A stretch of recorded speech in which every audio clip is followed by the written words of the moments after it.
Grey Room Healing, The Grey Room Method by Keith Clark. Introduction. I want to make it clear, first of all, that I believe the things I'm about to share with you wholeheartedly. I say this so that if you adapt the principles in this book, you will feel less alone than I. Believe me, people will look at you funny sometimes, and you'll question whether or not any of this is true, because others can't see it. At those times, remember first that you aren't the first person to feel that way. The greats, Edison, Einstein, and most other great inventors and thinkers have all felt the same way. Secondly, remember the principles you will learn in this book. They may not make sense to you as you read them, but once you understand them, they will change your life forever. You will realize that your loneliness is a figment of your imagination, created by you, projected by you, and believed by you, and I might add, fixable by you. Remember that your mind and your agency to use it is God's greatest gift to the world. Remember that it can create whatever you want it to. Remember that it is controlled by your subconscious, and that any time thoughts are projected on its screen, the subconscious is choosing the film.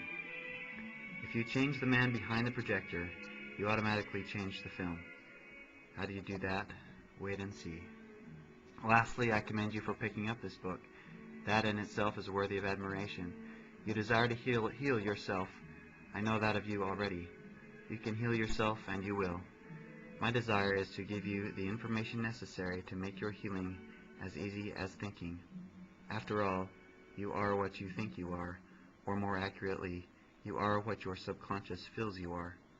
Thanks for reading. I love you, Keith. Being open-minded. Funny how life takes your thoughts and turns them against you sometimes. My purpose in writing this first chapter was to weed out the people who wouldn't want the knowledge this book has to offer.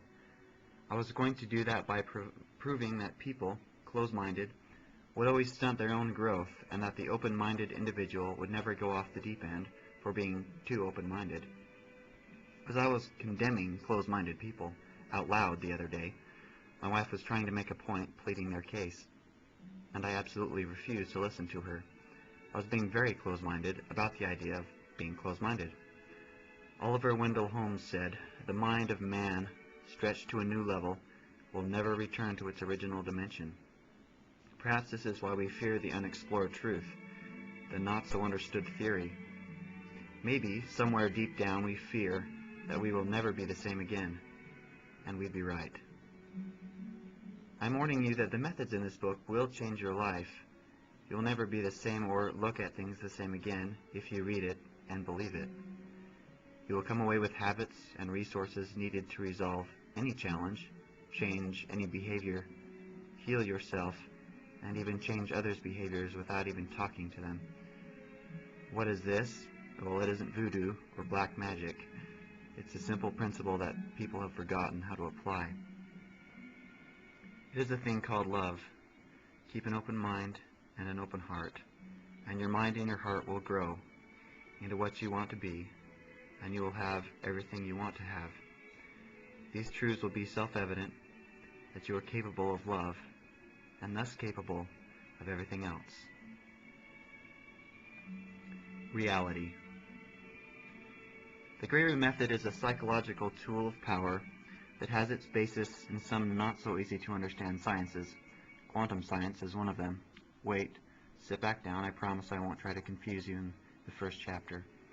The principles I will explain are best understood in a story. There once was a little boy who wanted to buy a watch. He would visit the store every day and drool over the shiny one in the corner window. Alas, he didn't have enough money for the watch, so all he could do was look at it. One day his father noticed the eager anticipation in the boy's face as they passed the watch, and so he bought the watch for his son.